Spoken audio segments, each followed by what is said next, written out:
আমাদের চ্যানেলের সমস্ত গল্প শুনতে এক্ষুনি সাবস্ক্রাইব করুন আমাদের ইউটিউব চ্যানেলে।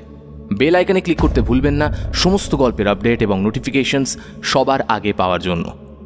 নমস্কার, আমি সায়ন্তন, আপনারা শুনছেন ফ্রিকি ফ্রাইডে স্টোরিজ। আজ ফ্রিকি ফ্রাইডেতে আপনাদের জন্য একটি ভিন্ন স্বাদের ভয়ের গল্প, অভিশপ্ত প্রহরের আহ্বান। রচনা উদ্দীপ্ত চৌধুরী। আজকের গল্প পাঠ ও গল্পের সূত্রধার আমি সায়ন্তন। শুনতে থাকুন আজকের বিশেষ নিবেদন, লেখক উদ্দীপ্ত চৌধুরীর অভিশপ্ত প্রহরের আহ্বান।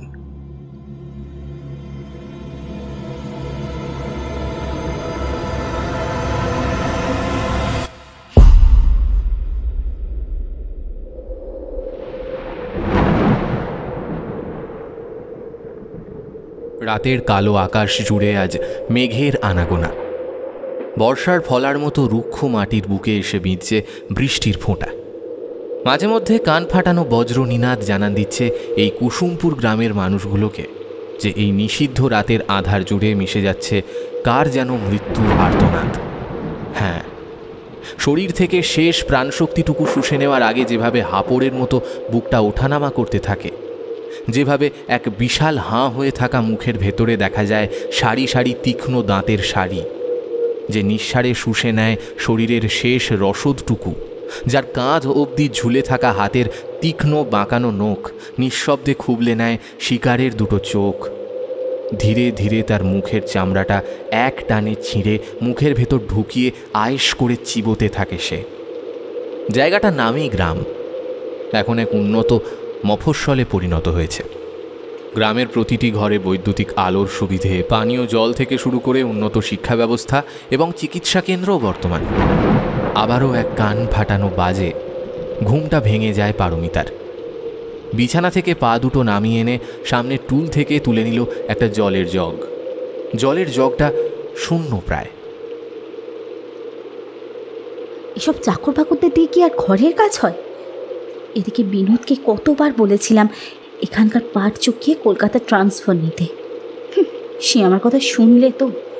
বিয়ের আগে কত বড় বড় কথা, আমায় নাকি বিয়ের পর কলকাতায় সে সল্টলেকের বিলাসবহুল অ্যাপার্টমেন্টে নিয়ে গিয়ে তুলবেন। সমস্তটা ঠিকই ছিল। 3 BHK 5 তলার ওপরে ফ্ল্যাট, আবাসনের সামনেটা বড় পার্ক, জিমনেশিয়াম, ক্লাব, অডিটোরিয়াম হল, সে যেখানে প্রতি 6 মাস অন্তর কিছু না কিছু লেগেই রয়েছে। ভালোই ছিলাম, কিন্তু গোল বাঁধল তারই ট্রান্সফার অর্ডারে, তাও এই অজপাড়াগায়ের জায়গায়।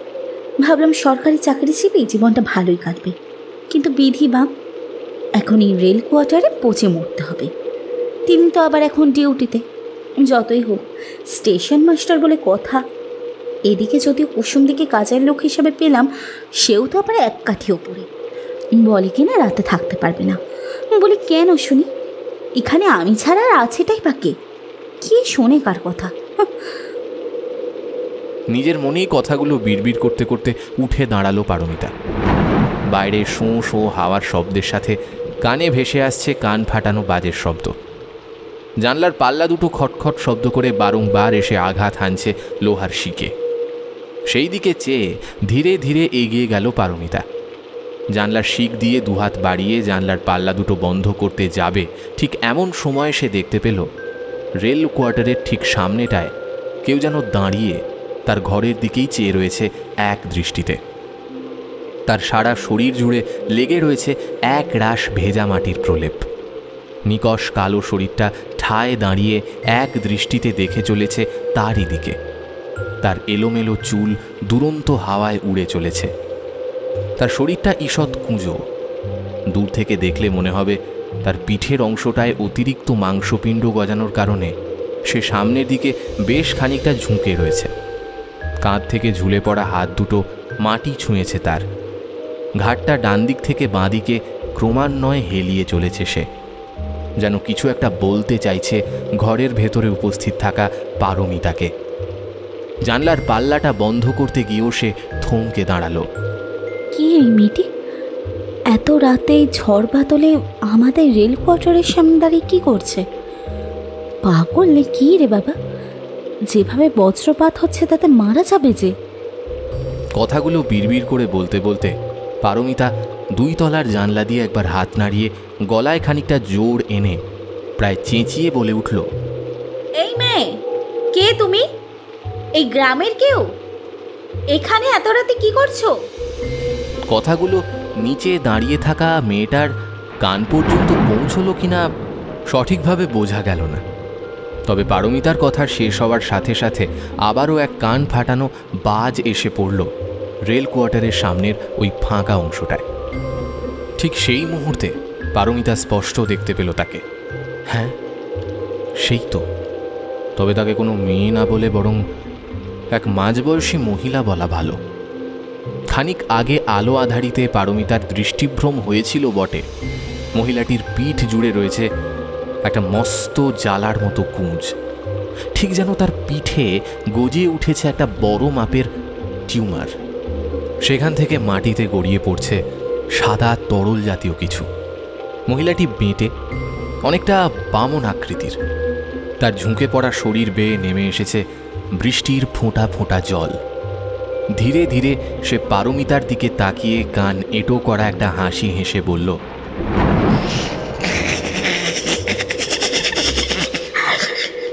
মৃত্যুর দিবানিশি রাতের আধার জুড়ে রয়েছে শশী।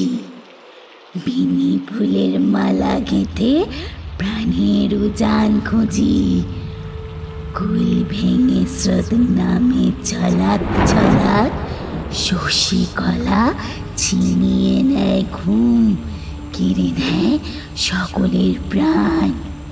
সে যে রাতের নিশি, মৃত্যুর অপর নাম।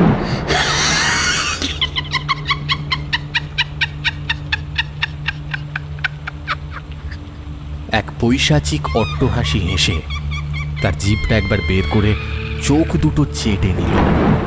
তার ঝুঁকে পড়া ছোট্ট দেহটাকে আরও খানিক ঝাঁকিয়ে নিয়ে একবার সবেগে কেঁপে উঠল সে।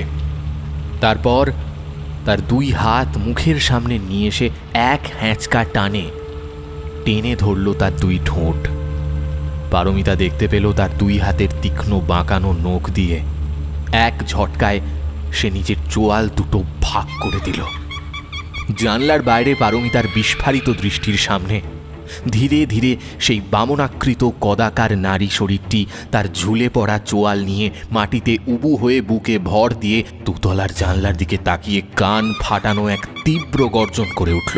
মনে হলো একই সাথে শয়ে শয়ে ক্ষুধার্থ নেকড়ে যেন শিকারের দিকে ঝাঁপ মারার আগে রণহুঙ্কার ছাড়ছে।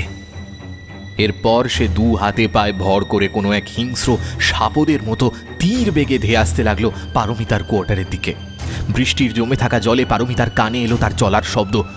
বৃষ্টির ফোঁটা ভিজিয়ে দিচ্ছে তার গোটা শরীর, ধুয়ে যাচ্ছে তার শরীরে লেগে থাকা কাদা মাটি।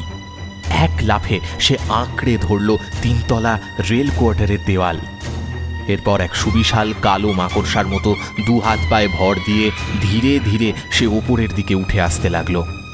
পারমিতা দেখতে পেল তার ঝুলে পড়া চোয়ালের 2 সারি তীক্ষ্ণ হলদেটে দাঁতের ফাঁকে লেগে রয়েছে লাল রক্তের ছোপ। বিদ্যুৎ গতিতে সে এক জান্তব ক্ষিপ্রতার সাথে ওপরে উঠে আসছে। এতক্ষণ ধরে মন্ত্রমুগ্ধের মতো পারমিতা সেই দৃশ্য দেখছিল, কিন্তু এতক্ষণে সম্বিত ফিরল তার। দড়াম করে সে জানলার 2 পাল্লা বন্ধ করতেই যাবে, ঠিক সেই মুহূর্তে সে টের পেল তার জানলার বাইরে গলিয়ে দেওয়া 2 হাতের পাঞ্জাতে কেউ যেন প্রবল আক্রোশে এক তীব্র কামড় বসিয়েছে। যেন এক তীক্ষ্ণ মরণ আর্তনাদ বেরিয়ে এলো তার মুখ থেকে। ততক্ষণে একটা বিরাট হাঁ হয়ে থাকা মুখ এক কামড়ে ছিঁড়ে নিয়েছে তার কবজির কাছ থেকে হাতের বাকি অংশটা। সেই অবস্থাতেও কোনো ক্রমে পারমিতা টলতে টলতে কাঁপতে থাকা 2 হাতের ছোট 2 কবজি দিয়ে কোনো মতে বিছানায় এসে ধপ করে আছড়ে পড়ল। জানালার লোহার রডে মুখ রেখে তখনও ওই বামনাকৃতির কদাকার সেই মহিলা তার তীক্ষ্ণ নখযুক্ত একটি হাত চেপে ধরে তার বিশাল হাঁ হয়ে থাকা মুখে আরও একটা হাত ঢুকিয়ে কচমচ শব্দে চিবিয়ে চলেছে পারমিতার 2 হাতের পাঞ্জা। জানলার শিক বেয়ে পড়তে থাকা রক্তের ফোঁটাটুকু জিভ দিয়ে চেটে নিয়ে এবার বিছানায় পড়ে থাকা আহত পারমিতার দিকে চেয়ে খিলখিলিয়ে হেসে বলল,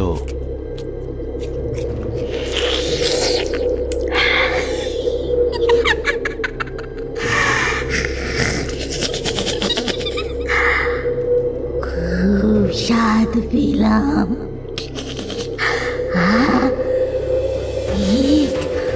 অনেক বছর বাদে আজ মাংসের স্বাদ পেলাম।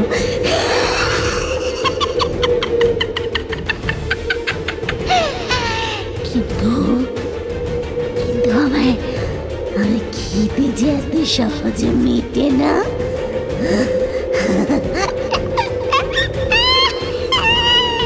বিছানায় রক্তাক্ত অবস্থায় শুয়ে থাকা পারমিতার ভয়ার্ত দুই চোখের চাহনি দেখতে পেল ধীরে ধীরে সেই রাতের কুহকিনী।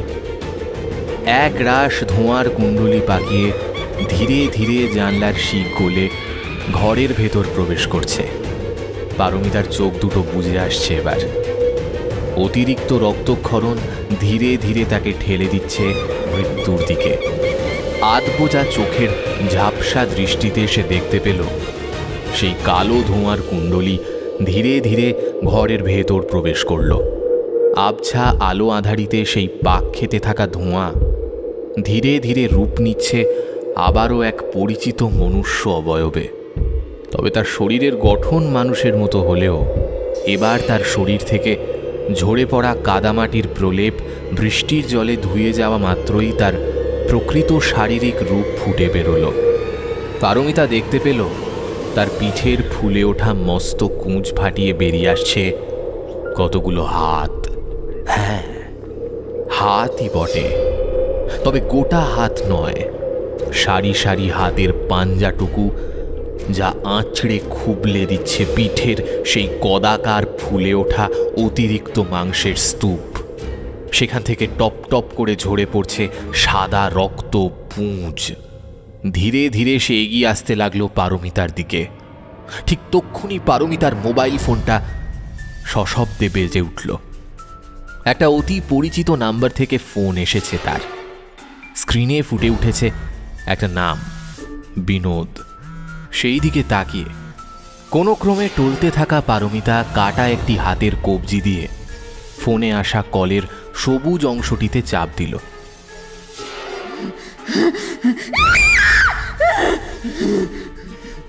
সেই দিকে তাকিয়ে ঘর কাঁপিয়ে এক তীক্ষ্ণ চিৎকার ছেড়ে ফোনটা আছড়ে ফেলল মাটিতে রাতের সেই ভয়ঙ্কর বিভীষিকা। এরপর শুয়ে থাকা পারমিতার শরীরের ওপর চেপে বসে দুটো হাত শরীরের দুদিকে প্রশস্ত করে হাতের বাঁকানো নখ নামিয়ে এলো তার মুখের দিকে। এরপর পরপর 3 বার তার মুখ লক্ষ্য করে চালিয়ে দিল তার হাতের নখ।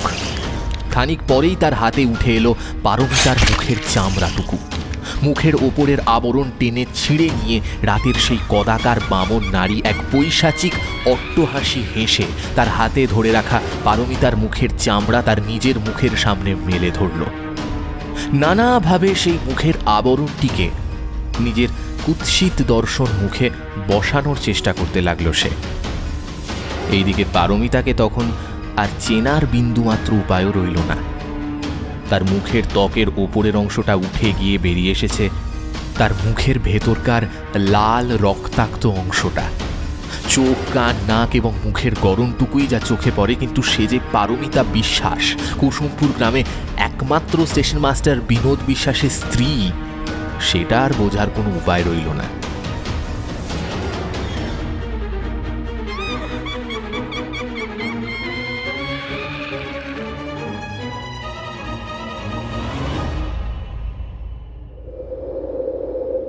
তখনও তার বুকের পাঁজর ওঠানামা করছে। শেষ প্রাণবায়ুটুকু তখনও কোনো এক অদ্ভুত জাদুমন্ত্রে ধরে রেখেছে পারমিতা, যেন কই মাছের প্রাণ। পারমিতার হাপড়ের মতো ওঠানামা করা বুকের দিকে এক ঝলক তাকিয়ে রাতের সেই কুহকিনী তার ঝুলে পড়া হাঁ হয়ে থাকা বিশাল চোয়াল নামিয়ে আনল পারমিতার ঠোঁটের দিকে। মৃত্যুর কোলে ঢলে পড়ার আগে পারমিতা স্পষ্ট টের পেল তার শরীর থেকে কেউ একটা কিছু যেন শুষে নিচ্ছে। তার মুখের চামড়াবিহীন বিকৃত মাড়িবিহীন দাঁতের শাড়ি আপনা থেকে হাঁ হয়ে গেল। এক রাশ সাদা ধোঁয়া যেন মুহূর্তের মধ্যে বেরিয়ে এলো সেখান থেকে। তারপর সেই সাদা ধোঁয়ার কুণ্ডলী পারমিতার মুখের ওপর ঝুঁকে থাকা সেই কদাকার বামনাকৃতির নারীর বিরাট হাঁ হয়ে থাকা মুখের ভেতরে প্রবেশ করতেই বিছানায় শুয়ে থাকা ক্ষতবিক্ষত রক্তাক্ত নারী শরীরটা নিস্তেজ হয়ে লুটিয়ে পড়ল কালো মৃত্যুর গহ্বরে। এবার সেই রহস্যময়ী মহিলা খিলখিলিয়ে হেসে বলে উঠল,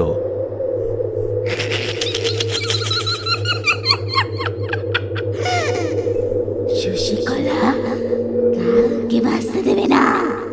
শশীকলাকে যেইভাবে হেনস্থার শিকার হতে হয়েছে, অপমানের হাত থেকে বাঁচতে নিজেকে সমাজের চোখ থেকে লুকিয়ে রাখতে হয়েছে, যেভাবে শশীকলাকে আজকের মতোই এমনই এক নিকষ কালো রাতে মারা হয়েছে, ঠিক সেইভাবে মরবে সকলে। কাকে বাঁচতে দেবো না, কেনা মানুষের রূপের বড়ই অহংকার, না? এবার আমি সকলকে বুঝিয়ে দেব রূপের অহংকার কিভাবে মৃত্যু রেখে আনতে পারে। ধীরে ধীরে উঠে দাঁড়ালো সে। হাতে ধরে রাখা পারমিতার মুখের চামড়াটা নিজের মুখে বসিয়ে নিল। ধীরে ধীরে সেই চামড়াটা অদ্ভুতভাবে গ্রহণ করল এক নতুন শরীর। ধীরে ধীরে সেই ঝুলে পড়া চোয়াল নিজে থেকেই স্বাভাবিক অবস্থায় ফিরে এলো। এখন তাকে দেখে আর বোঝার উপায় রইল না যে সে এক কুৎসিত বেঁটে মহিলা, যাকে একসময় মানুষ ঘৃণার চোখে দেখত। তার গোটা শরীরটা যেন ভোজবাজির মতো বদলে যাচ্ছে। অদৃশ্য হয়ে গেছে তার পিঠের ওই মস্ত কুঁজ। এই মুহূর্তে পারমিতার রক্তাক্ত নিথর শরীরটার সামনে দাঁড়িয়ে রয়েছে আরও এক পারমিতা। খিলখিল করে আবারও একবার হেসে উঠে সেই মুখ দিয়ে বার করল এক জ্যান্ত গর্জন। এরপর ঝাঁপিয়ে পড়ল পারমিতার শরীরটার উপর।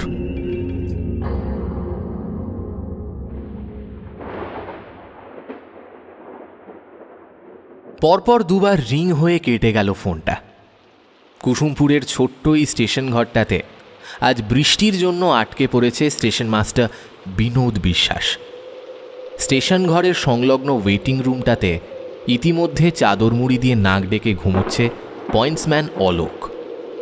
সদ্য জয়েন করা এই তরতাজা যুবকটিকে বেশ লাগে বিনোদের। ছেলেটা এখনকার স্থানীয় হলেও অনেক বছর কলকাতায় থেকে পড়াশুনো করেছে সে। এই অজানা জায়গায় তার স্ত্রী ছাড়াও ওই একটিমাত্র সঙ্গী, যার সাথে বসে দুদণ্ড মনের কথা খুলে বলা যায়। থাক, ঘুমাক বেচারা। এমনিতে শেষ ট্রেন চলে গিয়েছে, আজ আর কোনো প্যাসেঞ্জার ট্রেন নেই।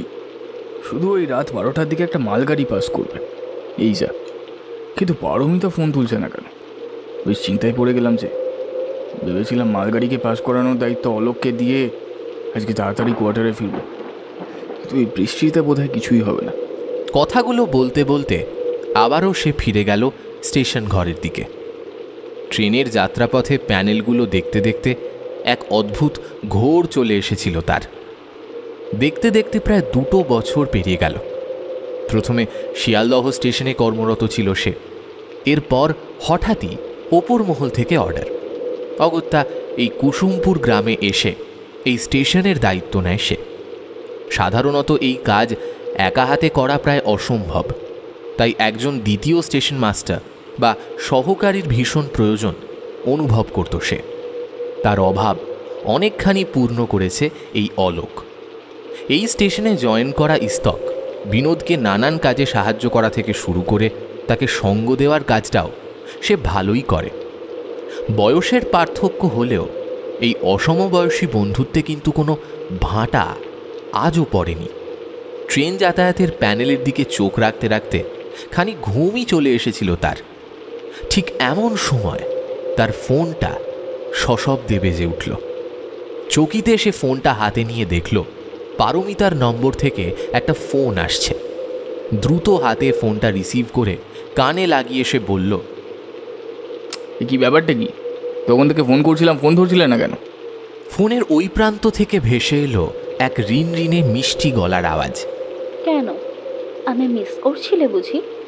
খানিক থমকে গিয়ে বিনোদ একটু আমতা আমতা করে বলে উঠল, হ্যাঁ মানে না, ঠিক সেটা নয়। আসলে এটা বলতে ফোন করেছিলাম যে আজ রাতে হয়তো আমার ফিরতে দেরি হতে পারে। বাইরে যা বৃষ্টি শুরু হয়েছে। হ্যাঁ, যা বলেছ। এমন অসময় বৃষ্টি এলো যে এই মুহূর্তে আমার একমাত্র স্বামীকে চোখের দেখাটুকুও যে দেখতে পাচ্ছি না। আর ওইদিকে আজ তোমার জন্য রান্না করে রেখেছি যে। পারমিতা, ওইভাবে বলছো কেন? সত্যি আমারও খিদে বেশ পেয়েছে। আমি চেষ্টা করছি যদি আসা সম্ভব হয়। ওই ভোর রাতের দিকে আসবো না হয়। খিলখিলিয়ে হেসে উঠে একটা মোহময়ী ভঙ্গিমায় ফোনের ওই প্রান্ত থেকে পারমিতা বলে উঠল, অপেক্ষায় রইলাম তোমার, এসো কিন্তু। ফোনটা কট করে কেটে যেতেই বিনোদ স্বগতোক্তির স্বরে বলল, পারমিতা, তাহলে সংসারে মন ফিরেছে দেখছি। তবে এক রাতের মধ্যে হঠাৎ এমন পরিবর্তন কি করে? যেই মেয়ে আজ সকালে স্টেশনে আসার আগেও এই কুসুমপুরে ট্রান্সফারে আসা নিয়ে এক চোট পায়ে পা লাগিয়ে ঝগড়া করেছে, আজ সেই মেয়ের মুখে মধু ঝরছে। না, ব্যাপারটা যেমন একদিকে বেশ সন্দেহজনক, আবার অন্যদিকে বেশ প্রফুল্লও বটে। আমার মনে হয় ও নিজের ভুল বুঝতে পেরেছে। কি জানি, আসলে গড়পোড়া গরু যে সিঁদুরে মেঘ দেখলেও ডরায়। নারী চরিত্র বহমান নদীর ধারার মতো, কখনো উত্তাল স্রোতে দুই কূল ভাসিয়ে নিয়ে যায়, এই যেমন আজকের রাতের এই অকাল বৃষ্টি। আবার কখনো শান্ত ধীর স্থির, যেন এক ধ্যানমগ্ন সন্ন্যাসিনী। যাকে ওর মতি ফিরেছে এই অনেক। বাইরে তখনও অবিশ্রান্ত ধারায় বৃষ্টির জল এসে পড়ছে। মাঝে মাঝেই দু এক ফোঁটা ছিটে জানলা গলে তার গায়েও এসে লাগছে। বিনোদ ধীরে ধীরে উঠে দাঁড়িয়ে জানলার পাল্লা দুটো শক্ত হাতে বন্ধ করতে যেতেই হঠাৎ দেখতে পেল এক নারী মূর্তি দাঁড়িয়ে রয়েছে সেখানে। হ্যাঁ, নারী বটে। তার খোলা চুল থেকে টুপটাপ করে ঝরে পড়ছে বৃষ্টির ফোঁটা। আকাশ থেকে নেমে আসা এক তীব্র আলোক শিখা পড়তেই সে দেখতে পেল তাকে একদম স্পষ্ট। ঘষা কাঁচে শিশির বিন্দুর মতো জমেছে বৃষ্টির ফোঁটা। পারমিতা এখানে এই সময়? কিন্তু খানিকক্ষণ আগেই ওর সাথে আমার ফোনে কথা হলো। কই, তখন তো আমায় কিছু জানায়নি। চেনা সেই নারী অবয়বের দিকে তাকিয়ে সে দ্রুত হাতে দরজার ছিটকিনি খুলে যেতে গিয়েই আবারও যেন থমকে দাঁড়ালো একবার। বৃষ্টিতে ভিজতে ভিজতে পারমিতা দুহাত বাড়িয়ে তাকে কাছে ডাকছে। বাতাসে যেন অনেক দূর থেকে ভেসে আসা কিছু শব্দ তার কানে এসে উপস্থিত হলো। বিনোদ, আমার কাছে এসো। আসবে না বুঝি? রাগ করেছ আমার উপর? এসো, এসো বলছি, কাছে এসো। এসো, আমার কাছে এসো। কথাগুলো বলতে বলতে খিলখিলিয়ে হেসে উঠল পারমিতা। এ কোন পারমিতাকে দেখছে সে? তার এমনতর শরীরী উন্মাদনার পরিচয় সে দীর্ঘ দাম্পত্য জীবনে কবে শেষ পেয়েছিল সেটা এখন আর বিশেষ মনে করতে পারে না সে। ধীরে ধীরে সে দরজা খুলে বাইরে পা দিল। পারমিতার অবয়ব তখনও সেই একই জায়গায় ঠায় দাঁড়িয়ে রয়েছে। মৃদুমন্দ হাওয়ায় তার শরীরটা যেন দুলছে। বিনোদ স্পষ্ট উপলব্ধি করল তার সারা শরীর জুড়ে বয়ে চলেছে এক অদ্ভুত শিহরণ। দুলতে থাকা শরীরটার মুখ থেকে ভেসে আসছে এক অজানা কবিতা। মৃত্যুর দিবানিশি রাতের আধার জুড়ে রয়েছে শশী, বেনি ফুলের মালা গেঁথে প্রাণের উজান খুঁজি, কুল ভেঙে স্রোত নামে ছলাৎ ছলাৎ, শশী কলা ছিনিয়ে নেয় ঘুম, কেড়ে নেয় সকলের প্রাণ। সে যে রাতের নিশি, মৃত্যুর অপর নাম।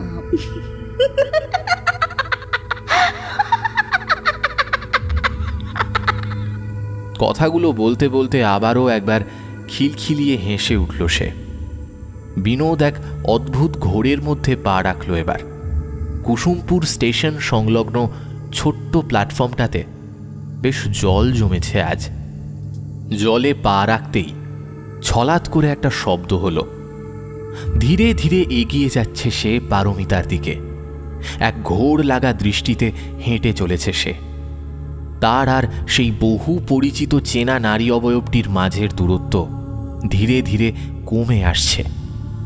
অদ্ভুতভাবে বিনোদ যতই তার কাছে এগিয়ে যাচ্ছে সে যেন ততই দূরে সরে যাচ্ছে। সে তাকে ছুঁতে চাইছে, কিন্তু তার শরীরের এক অতি আদিম মাতাল করা গন্ধ তার নাকে এসে ঢুকলেও ছুঁতে পারছে না মোটেই। বিনোদ এবার তার চলার গতি বাড়ালো। পারমিতা যেন হাওয়ায় ভাসতে ভাসতে আরো বেশি দূরে সরে যাচ্ছে। এসো বিনোদ, আমার কাছে এসো, আমায় ছুঁয়ে দেখো। এসো এসো এসো বিনোদ।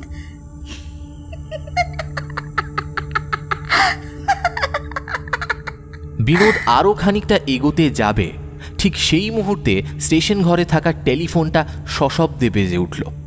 মুহূর্তের মধ্যে যেন সম্বিত ফিরে এলো তার ঠিক পরক্ষণেই পেছন থেকে ভেসে এলো স্টেশনের পয়েন্টসম্যান অলোকের গলা। এ কি বিনোদদা, তুমি বাইরে দাঁড়িয়ে ভিজছ কেন? এদিকে আজ রাতের মালগাড়িটা পাস করানোর সময় হয়ে এলো। এক্ষুনি খবর এলো ট্রেন ঢুকলো বলে, তবে লাইন ক্লিয়ার আছে। আমি প্যানেলে দেখে নিয়েছি, এই মুহূর্তে এই রুটে আর কোনো ট্রেন ঢুকছে না আজকে রাতে। কিন্তু তুমি এই রাতে এত ঝড় বাদলের দিনে কি করছো? এই তাড়াতাড়ি স্টেশন রুমে এসো দেখি। এরপর ঠান্ডা লাগলে শেষে বৌদি এসে আমায় বকাঝকা করবে যে আমি তোমার কোনো খেয়াল রাখি না। বিনোদ চকিতে অলোকের দিকে ফিরে হেসে বলল, তোমার বৌদি নিজে এসেছে, যে যা বলার ওকেই বলো, নাহলে আমি খামোখা বাইরে বেরোতে যাব কেন? বৌদি? কোথায় বৌদি? তুমি কী সব বলছো বিনোদদা? এই মুহূর্তে এখানে জীবিত মানুষ বলতে এক তুমি আর আমি। আমাদের ছাড়া এই মুহূর্তে মানুষ তো দূরে একটা কুকুরকেও যে দেখছি না আমি। এই কি বলছো তুমি? ওই তো দাঁড়িয়েছ, ডাকছে আমায়। ওই তো। কই, ওখানে তো কেউ নেই বিনোদদা। চকিতে বিনোদ ঘাড় ঘোরালো। সে অবাক চোখে দেখল এক রাশ জমাট বাঁধা অন্ধকার ধীরে ধীরে বৃষ্টির জলে যেন মিলিয়ে যাচ্ছে। ঠিক যেখানে খানিক আগে দাঁড়িয়েছিল পারমিতা, তার ভাষা ভাষা অবয়বটা মুহূর্তের মধ্যে আবছা হতে হতে মিলিয়ে গেল বৃষ্টির জলে। যে একটু আগে এখানেই ছিল। হ্যাঁ, কোথায় গেল? ও বিনোদদা, আরে এত ভেবো না তো, ভেতরে এসো। এভাবে বৃষ্টিতে ভিজে নিউমোনিয়া বাঁধাবে যে এবার। ধীরে ধীরে আবারও সেই জমে থাকা জলে একইভাবে সেই ছলাৎ ছলাৎ শব্দ তুলে সে ফিরে গেল স্টেশন ঘরে।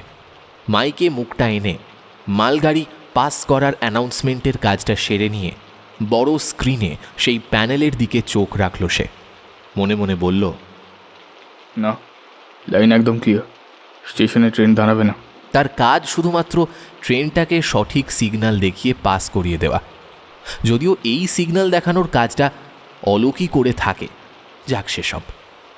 কিন্তু পারমিতাকে যে দেখতে পেলাম নিজের চোখে, আমার তো এতটা ভুল হওয়ার কথা না।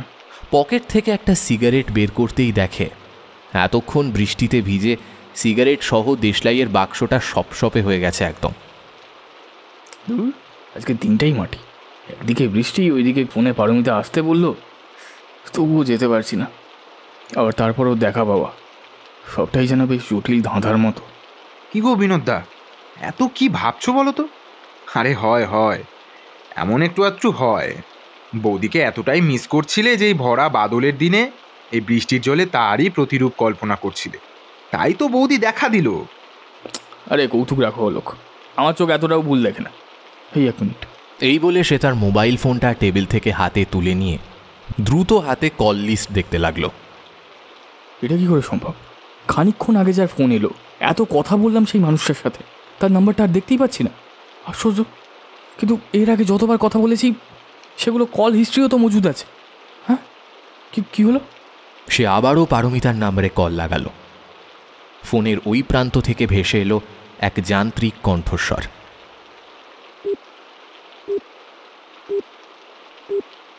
The number you are trying to call is currently not reachable. Please try again later. আরে দূর, সে তো এখন না হয় নেটওয়ার্কের সমস্যা, কিন্তু একটু আগে যে আমি ওর সাথে কথা বললাম তার কল হিস্ট্রি কোথায় গেল? না, হয়তো কোনো যান্ত্রিক গণ্ডগোল হলেও হতে পারে। কি তখন থেকে বিড়বিড় করে চলেছো বলো তো বিনোদদা? কোনো সমস্যা? না, তেমন কিছু নয়, আসলে একটু আগে যা যা হলো সেগুলো বড্ড ভাবাচ্ছে আমার। বিনোদদা, তুমি একটু বেশিই ভাবছো। আচ্ছা, এক কাজ করো, তুমি বরং চট করে একবার বাড়িতে গিয়ে দেখে এসো বৌদি ঠিক আছে কিনা। পারলে আজ আর ফিরতে হবে না, এদিকের কাজ তো মিটেই যাবে। তাছাড়া আমি তো রইলামই। তবে এই বৃষ্টির মধ্যে যাবেও বা কী করে? যদিও খুব বেশি দূরে নয় রেল কোয়ার্টার, তবুও কি? আরে না না, তেমন কিছু না। আমি ভাবছি অন্য কথা। কি কথা হলো? আসলে তুমি এতক্ষণ যা যা বললে বা যেসব দৃশ্য তোমার চোখের সামনে ফুটে উঠেছিল, সেটাকে আমি মুখে দৃষ্টিভ্রম বললেও মন থেকে ঠিক মানতে পারছি না। মানে এই ঠিক কি বলতে চাইছো তুমি? দেখো, তুমি শহরের মানুষ, কলকাতার মতন এত বড় একটা শহরে তোমার বড় হয়ে ওঠা। তুমি কি আর আমার কথায় বিশ্বাস করবে? সব শুনে হয়তো গাল গল্প বলে উড়িয়ে দিতে পারো। অত কিন্তু কিন্তু না করে একটু ঝেড়ে কাশো দেখি। বিনোদদা, তুমি আমার নিজের দাদার মতন একজন শ্রদ্ধেয় ব্যক্তি, কিন্তু আমার মনটা কেমন যেন করছে। মনে হচ্ছে কিছু একটা অশুভ ঘটতে চলেছে, কিংবা ইতিমধ্যেই ঘটে গিয়েছে। কি যাতা বকছ লোক, কি ঘটেছে? সঠিক জানি না, তবে তবে তবে কি? তাহলে শুরু থেকেই বলি শোনো। কুসুমপুর গ্রামে এই ছোট্ট রেল স্টেশনটি বানানো হয়েছিল সেও প্রায় 60 বছর আগে। তখন এখানে আজকের মতন এতটাও আধুনিকতার মোড়কে আবৃত হয়নি এই গ্রাম। ঘরে ঘরে জ্বলতো হ্যারিকেনের আলো। রাত নামলেই গোটা গ্রাম নিঃসারে সারাদিনের ক্লান্তি দূর করতে বিছানায় গা এলিয়ে দিত। দূরের ওই যে শ্মশান দেখছো, আজ যা পরিত্যক্ত, এখন অন্য আরেকটি শ্মশানে মরা পোড়ানো হয়, তাও আবার ইলেকট্রিক চুল্লিতে। কিন্তু সেই সময় কাঠের চিতায় পোড়ানো হতো। মাংস পোড়ার কটু গন্ধে ছেয়ে যেত গ্রামের বাতাস। ওই শ্মশানে থাকতো এক পাগলি। লোকে বলে সে নাকি নানান টুকটাক জানতো, তবে কারোর বিশেষ ক্ষতি সে করতো না। জন্ম থেকেই সে ছিল খর্বকা এবং কুৎসিত দর্শন এক নারী। কোন এক অজানা রোগে তার সর্বাঙ্গ ছিল ফ্যাকাশে রক্তশূন্য। পরবর্তীকালে কোনো এক অজানা রোগের কারণে তার পিঠে দেখা দিল এক মস্ত টিউমার। এই গ্রামেরই এক বর্ধিষ্ণু ব্রাহ্মণ পরিবারে তার জন্ম হয়েছিল শুনেছিলাম। তার নাম ছিল শশীকলা। নামটা উচ্চারণ হতেই এক কান ফাটানো বাজ এসে আছড়ে পড়ল স্টেশন চত্বরে। মুহূর্তের মধ্যে ঘরের বাতি নিভে গেল। অন্ধকারে হাতড়াতে হাতড়াতে পকেট থেকে একটা দেশলাই বের করে ফস করে ধরালো অলোক। যা, এই সময়টায় কারেন্ট অফ হতে হলো, এ তো দেখছি মহা বিপদ। দাঁড়াও, জেনারেটরটা অন করে আসছি এক্ষুনি, এসে তোমায় বাকি ঘটনা বলছি। অগত্যা ধপ করে চেয়ারটায় বসে পড়ল বিনোদ। বাইরে তখনও অঝোর ধারায় বৃষ্টি পড়ছে। বন্ধ জানলার গায়ে তখনও টুপটাপ করে এসে বিঁধছে বৃষ্টির ফোঁটা। সত্যি কি কুক্ষণে যে কুসুমপুর গ্রামে এলাম। না, এইবার কলকাতায় ট্রান্সফারের জন্য একবার ওপর মহলে দরখাস্ত পাঠাতেই হচ্ছে। কিন্তু কে এই শশীকলা, কি তার পরিচয়? তাছাড়া পারমিতা যে কি অবস্থাতে কে জানে। বেচারি ঘরে একা বসে আছে।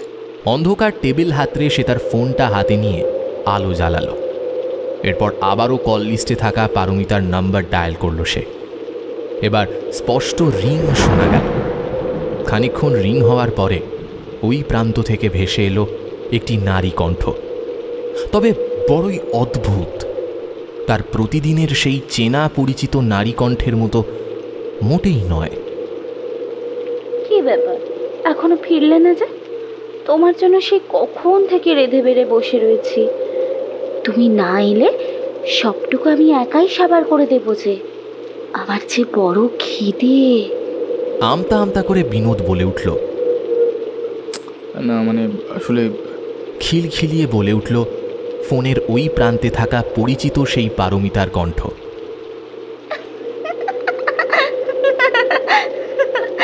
মশাই, নতুন পরের মতো লজ্জা পেলে হবে? তুমি বাড়ি এসো দেখিনি, সে কখন থেকে অপেক্ষা করে রয়েছি যে। আরে এই বৃষ্টিতে কি করে ফিরি বলো তো? তার মধ্যে আবার পাওয়ার কাট হয়ে গেছে। এখন বেশ বুঝতে পারছি তোমার রাগের কারণ, কেন তুমি কলকাতা ছেড়ে আসতে চাও। আমি তো জোর করে নিয়ে এলাম তোমায়। ভাগ্যিস এনেছিলে, নইলে তো। কথাগুলো বলতে বলতে থেমে গেল সে হঠাৎ করেই। নইলে কি? থামলে কেন বলো? সে অনেক কথা। আমি কুসুমপুর গ্রামকে বড্ড ভালোবেসে ফেলেছি যে, এখন তো এই জায়গা ছেড়ে আর যেতেই ইচ্ছা করছে না। সর্বনাশ করেছে। এত ভালোবেসে ফেললে কবে অরমিতা? হ্যাঁ, সে কি আর আজ থেকে? মাঝে কতই না বর্ষার জল রূপনারায়ণ নদ হয়ে বয়ে গিয়েছে কালের অতলে। মানে কী সব বলছো তুমি? এই তোমার কি হয়েছে বলো তো? এমন হিয়ালি করছো কেন? তাছাড়া আরও একটা বিষয়, আচ্ছা খানিক আগে তুমি কি প্ল্যাটফর্মে এসেছিলে? খানিক অবাক হওয়ার ভঙ্গিমায় ফোনের ওই প্রান্তের নারীকণ্ঠ বলল, আমি আমি আবার কখন এলাম? সত্যি নিজের বউকে এত দেখতে ইচ্ছে হচ্ছে যে পরজলের রাতেও তাকে দেখতে পাচ্ছ? হ্যাঁ, না মানে আমি সত্যিই বুঝে উঠতে পারছি না এমন একটা দৃশ্য কেনই বা আমার চোখের সামনে ফুটে উঠল। এর আগে তো এমনটা কখনোই হয়নি আমার সাথে, তাই বিষয়টা বড়ই ভাবাচ্ছে আমার। বউয়ের প্রতি এত ভালোবাসা, যদি কখনো তাকে আর খুঁজে না পাও তাহলে? ওই প্রান্তের নারী কণ্ঠে কথাগুলো উচ্চারিত হওয়া মাত্রই বাইরে আবারও একবার জোরে বাজ পড়ার শব্দ হলো। বিনোদ খানিক থতমত খেয়ে গলার স্বর খানিক উঁচু করে বলল, মানে কি যাতা বলছো তুমি তখন থেকে? তুমি জানো না আমি আমি তোমায় কতটা ভালোবাসি? প্রেসিডেন্সি কলেজে পড়ার সময় থেকেই আমরা একসাথে রয়েছি। আমাদের বহুদিনের প্রেম, তারপর বিয়ে, আর এরপর কেটে গেল বেশ কয়েকটা বছর। সেই জায়গায় দাঁড়িয়ে এখন এইসব কথা বলার মানে কি? আরে আরে শান্ত হও, বেশি উত্তেজনা শরীরের পক্ষে মোটেই ভালো না যে। তাছাড়া তোমার বেশ খিদেও পেয়েছে আমি জানি। আমি প্রায় মাংসের বেশিরভাগ অংশ কিন্তু খেয়েই ফেলেছি। তুমি অযথা রাগ করো না আবার কেমন? আমার আবার পেটে বড় খিদেছে। এই খিদেছে আমার কাল হলো বিনোদ। এই খিদে আমার সর্বস্ব গ্রাস করলো যে। কথাগুলো বলার পরপরই আবারও এক চোখ ধাঁধানো বাজের আলো এসে পড়ল বিনোদের চোখে। মুহূর্তের মধ্যে কেটে গেল ফোনটা। কোনো এক অজানা কারণে বিনোদের শরীরটা কেমন যেন ভারী বোধ হলো এবার। অলোক এতক্ষণ করছেটা কি? এখনও জেনারেটর চালানো হলো না? সে কখন গিয়েছে? এখনও ফেরার নামই।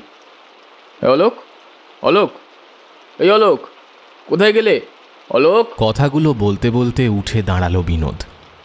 স্টেশনের ওয়েটিং রুম পেরিয়ে খানিক এগোতেই জেনারেটর রুম চোখে পড়ল।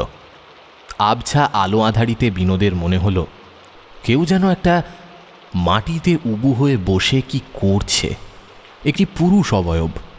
কানে ভেসে আসছে কোনো কিছু খাওয়ার শব্দ, ঠিক যেভাবে মুরগির ঠ্যাং চিবানোর সময় আওয়াজ হয় তেমনই। অলোকের উবু হয়ে মাটিতে বসে থাকা আবছা অবয়বের নিচে ওটা কার যেন একটা পা দেখা যাচ্ছে না?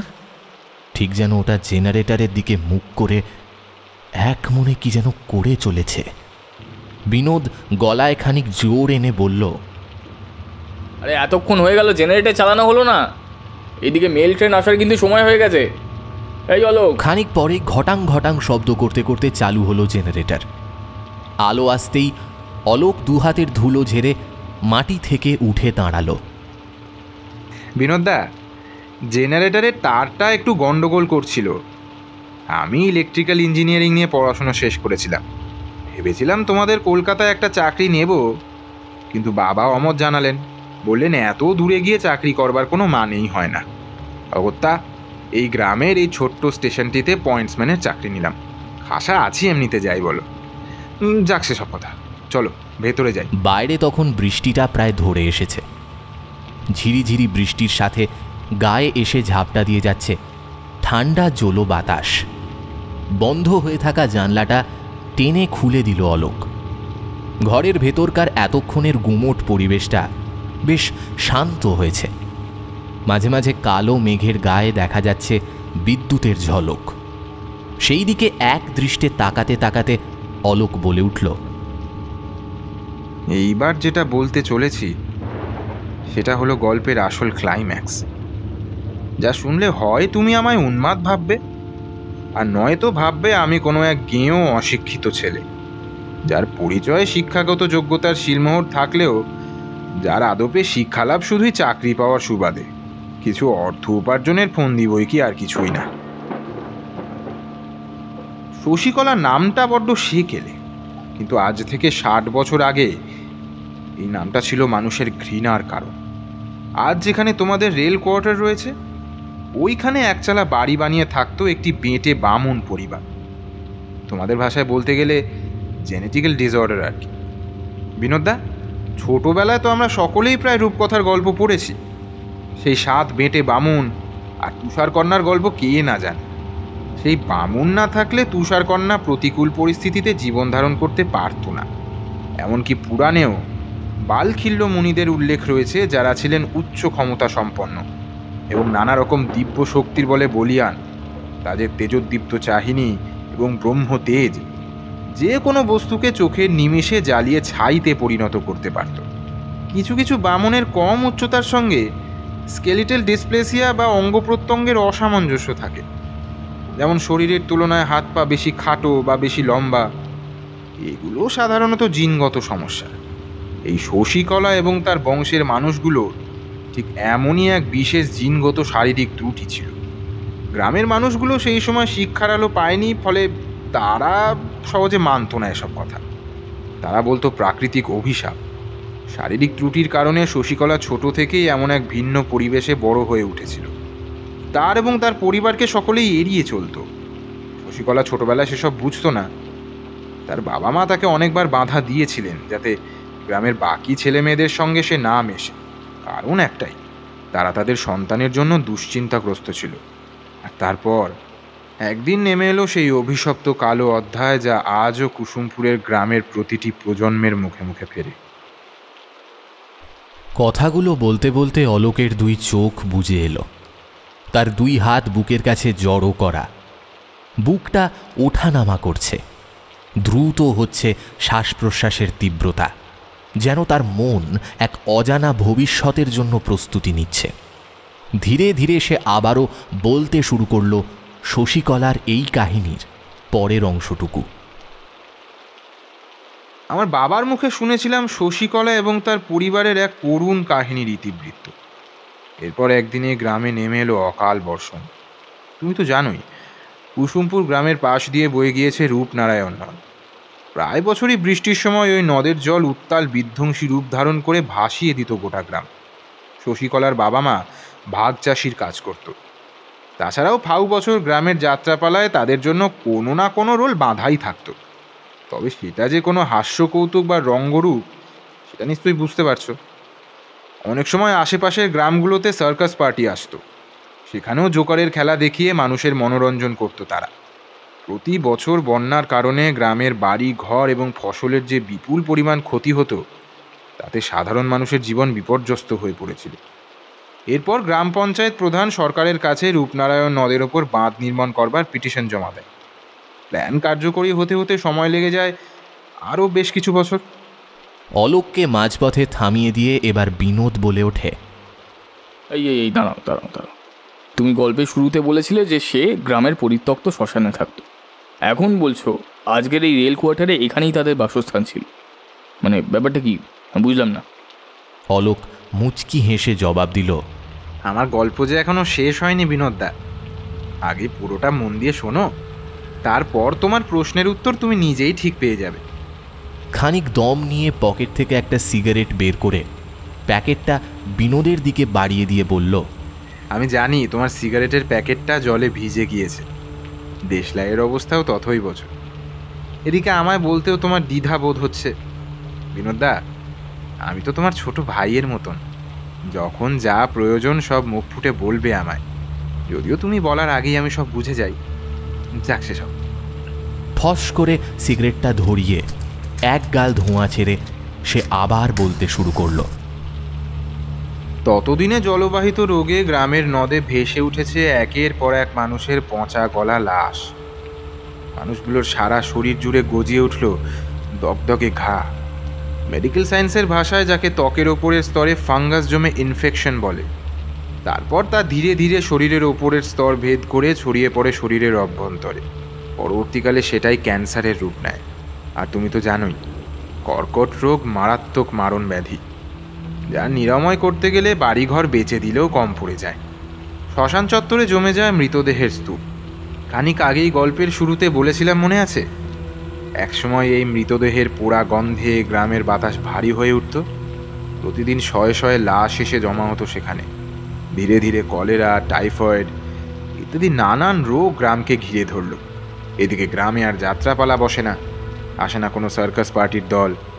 ভাগ চাষিদেরও কপালে হাত, কারণ জলে ডুবে গিয়েছে গোটা ফসলের জমি। মালিক নিজেই যেখানে সর্বশান্ত, সেখানে তার অধীনস্থ কর্মচারীদের বেতন কি দেবে? গ্রামে দেখা দিল খাবারের অভাব, পানীয় জলের অভাব।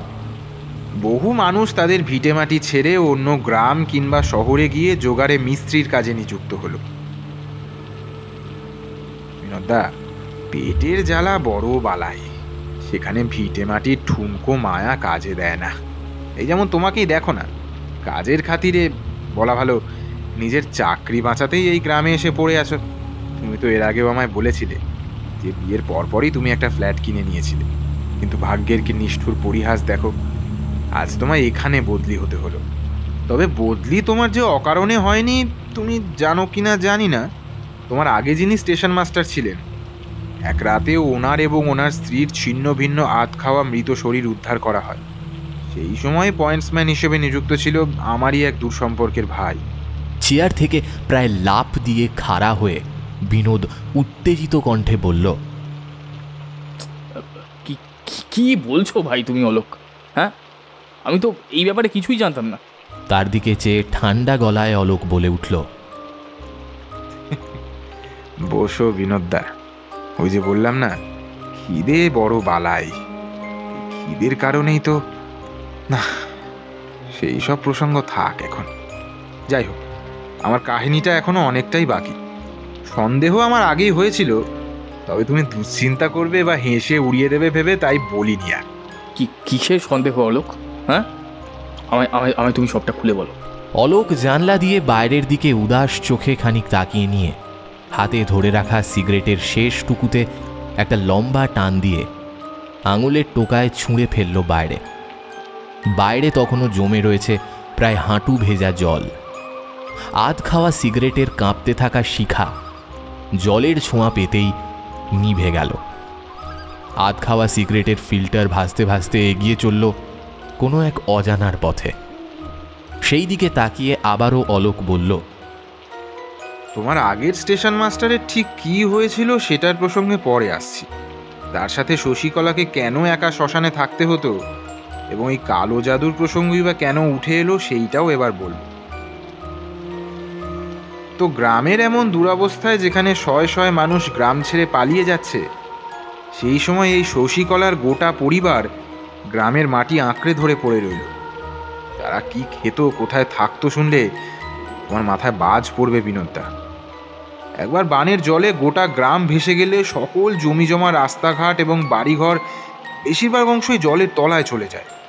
সেই সময় পাকা বাড়ি বলতে গ্রাম প্রধানের একতলা বাড়ি এবং তার মাথার উপরে ছাদ। বান এলে গোটা পরিবার ওখানেই সকল খাদ্যদ্রব্য এবং প্রয়োজনীয় রসদ নিয়ে আশ্রয় নিত। আর ছিল গ্রামের একমাত্র প্রাথমিক স্কুল, সেটি ছিল দুতলা। গ্রামের মানুষ অধিকাংশ সময় ওখানেই আশ্রয় নিত। কিন্তু ওদের কে আশ্রয় দেবে দাদা? ওরা যে গ্রামের মানুষের কাছে অচ্ছুত। জাতিতে ছিল বেনে, তার মধ্যে তাদের ওই বেঁটে বামুন আকৃতি সকলের উপহাসের কারণও বটে। তাই স্বাভাবিকভাবে স্কুলে তাদের স্থান হলো না। যতই হোক, গ্রামের মানুষদের সঙ্গে এক বেঁটে বামন পরিবারের সহবাস কি তখনকার সমাজ মেনে নিতে পারত? পারত না। তার মধ্যে রয়েছে জাত পাত, অশিক্ষা, কুশিক্ষা এবং মোড়লের উস্কানি। যারা গ্রাম ছেড়ে অন্য কোথাও গেলেও যে তাদের কর্মসংস্থান হবেই, এই কথাও জোর দিয়ে বলা মুশকিল। তাই তারা ওই রেল কোয়ার্টারের জায়গায় আগে যেখানে একটা বড় অশ্বত্থ গাছ ছিল, তার উপরেই কোনো ক্রমে জলে ভেসে আসা কয়েকটি কাঠের তক্তা, প্লাস্টিক এসব দিয়ে একটা মাচা তৈরি করলো। ওখানেই থাকতো। তৃষ্ণার্ত চাতকের মতন বুক ভরা চোখের জল নিয়ে আবারও অপেক্ষা করত সুদিনের। সুদিন এলো বটে, তবে তার আগে কিছু কথা সকলের কানে গেল। যদিও তার সত্যতা সম্বন্ধে মানুষ কতটা নিশ্চিত ছিল বলা মুশকিল, এরই মধ্যে রূপনারায়ণ নদের জলে বয়ে গিয়েছে বহু মানুষের কান্না, স্বপ্ন এবং যাবতীয় সুখ স্বপ্নের বহমান ধারা। একদিন গ্রামে রটে গেল, খাদ্যের অভাবে তারা নাকি জলে ভেসে আসা পচা গলা লাশের পেট চিরে সেখানে জমে থাকা বহু দিনের পুরনো বাসি খাবার, যা তখনও পেটের কোনো এক অংশে জমা রয়েছে, সেগুলো বের করে খেত। যখন ধীরে ধীরে সেই পালাও সাঙ্গ হলো, তখন তারা ওই মৃত মানুষগুলোর মাংস খেতে শুরু করলো। ওই যে প্রথমেই বলেছিলাম না, পেটের জ্বালা বড় বালাই, মানুষকে অমানুষ বানাতে দেরি করে না। আগুনের উল্কার মতন গ্রামে ছড়িয়ে পড়লো সেই খবর। ইতিমধ্যে জল অনেকটা নেমেছে, গ্রামে আবারও দেখা গিয়েছে শুকনো ডাঙা। যারা গ্রাম ছেড়ে চলে গিয়েছিল তারাও ধীরে ধীরে আবার ফিরে আসতে শুরু করলো। কিন্তু এমন এক খবর যে বড়ই অমঙ্গলকর। গ্রাম প্রধান নির্দেশ দিল তাদের কোমরে দড়ি পরিয়ে সালিশি সভায় নিয়ে আসতে। গ্রামের বুড়ো বটতলায় বিচার সভা বসল। গ্রাম প্রধান নির্দেশ দিলেন তাদের 10 ঘা করে চাবুক মেরে গ্রাম ছাড়া করতে। শশীকলার ইতিমধ্যে বাসি পচা মৃতদেহের মাংস খেয়ে এবং নোংরা জল পান করে পিঠের ওপর দেখা গিয়েছে একটা ছোটোখাটো টিউমার। তখনকার দিনে এই টিউমার বস্তুটা কি লোকে আদৌ জানত না। দীর্ঘদিনের অভুক্ত শরীর এবং অপুষ্টির ফলে তার রোগক্লিষ্ট শীর্ণ দেহ আরও শীর্ণকায় হয়ে গিয়েছে যেন। কাঁধের কাছ থেকে ঝুলে পড়া হাতের নখগুলো দীর্ঘদিন ধরে মৃতদেহ খুবলে খাওয়ার ফলে আরও ভয়ানক আকার নিয়েছে। সেগুলো কালো হয়ে গিয়েছে, বাঁকানো নখে জমে রয়েছে কালচে রক্ত। শশীকলার মা বাবারও অবস্থা প্রায় একই রকম। এরপর তাদের গাছের সঙ্গে পিচমোড়া করে বেঁধে কয়েকজন যুবক মিলে চাবুকের বাড়ি মারতে শুরু করে। তারা বারবার আর্তনাদ করে তাদের যন্ত্রণার কথা জানাতে চাইল। তারা বলতে চাইল যে দিনের পর দিন কিভাবে সকলের অবহেলায় কোণঠাসা হয়ে রয়েছে তারা। কিন্তু তাদের কথা শোনবার মতন কোনো লোক অবশিষ্ট আদৌ ছিল না। ক্রমাগত প্রহার তাদের শরীর আর নিতে পারল না। এরই মধ্যে হড়হড় করে রক্তবমি করতে করতে লুটিয়ে পড়ল শশীকলার মা শীতলা। তখনও পর্যন্ত তার বাবা আর শশীকলা সহ্য করে চলেছে সেই প্রহার। ঠিক এমন সময় দেবদূতের মতন উপস্থিত হলো সরকার পক্ষের লোক, হাতে ধরা একটা কাগজ। তারা উপস্থিত হতেই গ্রাম পঞ্চায়েত তাদের জায়গা করে দিতেই তার হাতে তুলে দিল সরকারি শিলমোহর দেওয়া একটি কাগজ। গ্রাম পঞ্চায়েত মুখ্য মানুষ, তার অক্ষর জ্ঞান নেই। সে জিজ্ঞাসু দৃষ্টিতে তাদের দিকে তাকাতে সরকার পক্ষের লোকের মধ্যে একজন বলে উঠল, রূপনারায়ণ নদের ওপর বাঁধ নির্মাণের প্রজেক্টে ভারত সরকারের অনুমোদন পাওয়া গিয়েছে এবং তার জন্য গ্রামের বেশ কিছু মানুষের সাহায্য প্রয়োজন। প্রচুর লোক নিযুক্ত করা হবে এবং মাইনে দেওয়া হবে। যে গ্রামে সাধারণ মানুষকে বেঁধে পেটানো হয় সেখানে আমরা কাজ করব না। আজই প্রধান দপ্তরে গিয়ে আমরা নিজেরাই আবেদন খারিজ করে পিটিশন জমা দেবো। তবে আমি এখনো অনেকগুলো প্রশ্নের উত্তর যে পেলাম না অলোক। কারণ তোমার প্রতিটি প্রশ্নের উত্তর এইবারে তুমি পেতে চলেছ। কিন্তু তার আগে কথাগুলো শেষ হতে না হতেই বাইরে থেকে শোনা গেল ট্রেনের হুইসেলের শব্দ। চেয়ার থেকে তড়াক করে লাফ দিয়ে অলোক বলে উঠল, এই মালগাড়ি ঢুকছে, আমি ট্রেনটা পাস করিয়ে আসি। তুমি প্যানেলের দিকে একটু নজর রেখো, আমি এক্ষুনি ফিরে আসছি। অগত্যা বিনোদ ফিরে এসে প্যানেলে চোখ রাখল। আজকে রেলওয়ে ট্র্যাক একদম ক্লিয়ার রয়েছে। তাছাড়া এই মুহূর্তে রেল লাইনে কোনো কাজও চলছে না। এমনকি এটাই আজকের লাস্ট ট্রেন, তাই দুশ্চিন্তার কোনো কারণও নেই বটে। নিশ্চিন্ত মনে এসে টেবিলে রাখা অলোকের সিগারেটের প্যাকেট থেকে একটা সিগারেট ঠোঁটে গুঁজে তাতে আগুন জ্বলাল। ইতিমধ্যে বৃষ্টি ধরে এসেছে। কালো মেঘ কেটে ধীরে ধীরে বেরিয়ে আসছে আকাশের গোল চাঁদটা। প্রস্ফুটিত জোছনার আলোকে রাতের থমথমে পরিবেশে যেন আবারও প্রাণ ফিরে এসেছে। কটা বাজে এখন ভাবতে ভাবতে হাতঘড়িটা চোখের সামনে মেলে ধরল বিনোদ। রাত প্রায় 3টে। চোখ দুটো খানিক বুজে নিয়ে চেয়ারে মাথা এলিয়ে দিল বিনোদ। তার মাথায় একের পর এক চিন্তা ঘুরপাক খাচ্ছে, যেন বীজগণিতের কোনো জটিল অঙ্ক, যা সে চাইলেও সমাধান করতে পারছে না। কানের পর্দা কাঁপিয়ে যান্ত্রিক ঝংকার তুলে নির্জীব স্টেশনটার ঘুম ভাঙিয়ে ধীরে ধীরে মেল ট্রেনটা এগিয়ে এলো তার নির্দিষ্ট গন্তব্যের দিকে। চাঁদের আলো থাকলেও বৈদ্যুতিক সংযোগ এখনও আসেনি, তাই অন্ধকার পুরোপুরি এখনও কাটেনি। বিনোদের কানে আবারও ভেসে এলো জমা জল কেটে সেই অতি পরিচিত ছলাৎ ছলাৎ শব্দটা। ধীরে ধীরে ঘরে প্রবেশ করল অলোক। তাকে দেখে মনে হলো বেশ খানিকটা সামনের দিকে ঝুঁকে রয়েছে যেন সে। অলোকের উচ্চতা প্রায় 5 ফুট 8 ইঞ্চি, বেশ লম্বা বলা চলে। কিন্তু এই মুহূর্তে মনে হচ্ছে অলোকের উচ্চতা কোনো এক অজানা কারণে খানিকটা হ্রাস পেয়েছে যেন। মনের ভুল মনে করে বিশেষ গ্রাহ্য করল না বিনোদ। ধপ করে সামনের চেয়ারটাতে বসে অলোক বলে উঠল সেই চেনা ছন্দে, বিনোদদা, আজকের রাতের মতন কাজ শেষ হয়ে গিয়েছে। তোমার গল্পটা বেশ ইন্টারেস্টিং বটে, তবে বাকিটা কাল শুনলে চলবে? এবার যে আমায় ফিরতেই হবে, বুঝলে? পেটে যে কিচ্ছু পড়েনি আজ রাতে, খিদেটাও জবর পেয়েছে। ও, তোমাকে তো বলা হয়নি, সেই সময় আবার একবার তোমার বৌদির সাথে কথা হয়েছে। ও বারবার আমায় বলছিল যাতে আমি তাড়াতাড়ি বাড়ি ফিরে আসি। আচ্ছা, আমি আর চলি বরং, বুঝলে? বাকিটা না হয় কাল শুনবো। স্মিত হেসে জবাব দিল অলোক। ওই যে বলেছিলাম না, খিদে বড় বালাই, যা সেই বামন পরিবারকে মৃত মানুষের কাঁচা মাংস খেতেও বাধ্য করেছিল। কালকের দিনটা যদি না আসে, যদি তুমি, আমি, আমরা কেউই না থাকি, তাহলে গল্পটা যে অজানাই রয়ে যাবে বিনোদদা। তার থেকে বরং বাকিটা শুনেই যাও। আমার হাতে আবার বেশি সময় অবশিষ্ট নেই। সময় অবশিষ্ট নেই মানে? হ্যাঁ জানি, তুমিও বাড়ি যেতে চাইছো, কিন্তু সবাই চলে গেলে সকালে ট্রেনটা পাস করাবে কে? তুমি চাইলে যেতেই পারো, অবশ্য সেখানে আমাকেই উপস্থিত থাকতে হবে। দেখো, সাধারণত দিনের বেশিরভাগ অংশই আমি দেখি। তুমি দুপুরবেলা একেবারে ঘুমিয়ে তারপর স্টেশনে আসো, এরপর মাঝরাতে আমি ফিরে গেলে তুমি সারা রাত ডিউটি করো। কিন্তু আজ... বিনোদের কথার মাঝে বাধা দিয়ে আবারও অলোক বলে ওঠে, সেসব আসলে কিছুই না। আসলে এই গ্রামের অভিশপ্ত গাঁথার পুরোটা বলতে না পারলে আমারই কষ্ট হবে। ভবিষ্যতের কথা কেই বা বলতে পারে বলো? তার চেয়ে আরো খানিক দাঁড়িয়েই যাও আর গল্পের বাকি অংশটা শুনেই যাও। চিন্তা করো না, আমি কখনো কর্তব্যে অবহেলা করি না। আবারও প্যানেল স্ক্রিনের সামনে চেয়ারে বসে পড়ল বিনোদ। অলোক তার দিকে তাকিয়ে বলল, বিনোদদা, তুমি বড় ভালো মানুষ, কিন্তু এই সমাজ, তোমার পরিবার, প্রিয়জন তোমায় আজ পর্যন্ত কখনোই বুঝতে পারেনি। ঠিক যেইভাবে তোমার কর্মস্থল আর তোমার স্ত্রী, একইভাবে সেদিন এই গ্রামের মানুষগুলোও সেই শশীকলা এবং তার পরিবারের দুঃখ, কষ্ট, যন্ত্রণা মোটেই বুঝতে চায়নি।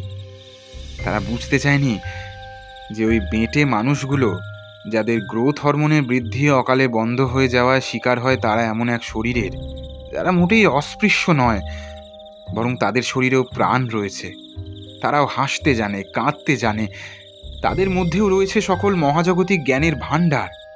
মানুষ আজ পুরাণকে ভুলে গিয়েছে বালখিল্য মুনিদের কথা, যাদের উচ্চতা ছিল মাত্র আঙ্গুলের করের সমান, কিন্তু তাদের তেজ এতটাই যে স্বর্গের দেবতারাও তাদের ভয় এবং ভক্তি করত। যাক সেসব, আবারও আমরা এই গল্পের মূল স্রোতে ফিরে আসি। এই বিনোদা, তোমার বোর লাগছে না তো? আরে না না অলোক, একদম না, বরং শুনতে বেশ উৎসাহ পাচ্ছি। আসলে তখন তোমার বৌদির কথা ভীষণ মনে পড়ছিল, তাই যেতে চাইছিলাম আর কি। আচ্ছা বেশ, তুমি বলো, আমি শুনছি। মুচকি হেসে অলোক বলল, বৌদি? হ্যাঁ, বৌদি মানে তোমার স্ত্রী যে আদৌ চায়নি প্রথমে তোমার সঙ্গে আসতে, কারণ তার ওয়েল কালচার টাউনশিপ গেঁয়ো ভূতেদের সঙ্গে মিশলে নষ্ট হয়ে যাবে। কী সব বলছো অলোক? না না, তেমন কিছু না। আসলে শহুরে মেয়ে তো, তাই প্রথমে আসতে চাইনি। এরপর দেখো, দিব্যি মানিয়ে নিয়েছে একেবারে এখানকার নতুন পরিবেশে। আজই তো বলছিল ফোন করে যে সে নাকি জায়গাটাকে এতটাই ভালোবেসে ফেলেছে যে কলকাতা আর ফিরতেই চায় না। এবার চোখ দুটো গোল করে পাকিয়ে এক রহস্যময় হাসি এনে অলোক বলল, তাই? বাহ, তাহলে তো ভালোই। আসলে কি জানো তো দাদা, ঠিক যেভাবে পেটের তাড়নায় তুমি ওই সুদূর কলকাতা ছেড়ে এখানে পড়ে আছো, ঠিক যেভাবে তোমার স্ত্রী আমাদের মতন মানুষদের সঙ্গে মিশতেও কুণ্ঠাবোধ করে, ঠিক সেইভাবেই সেদিনের বামুনগুলিও শিকার হয়েছিল এক জাল চক্রের। কারণ তাদের যে গায়ের সকলে দেবতার অভিশাপ বলে মনে করত। অভিশাপ না থাকলে মানুষ এতটা কদাকার হয় কি করে? খানিক থেমে টেবিলে রাখা সিগারেট থেকে আরও একটা সিগারেট বের করে ধরালো সে। ফোঁস করে একটা দীর্ঘশ্বাস ছেড়ে সে বলে চলল আবারও সেই অভিশপ্ত কাহিনীর শেষাংশটুকু।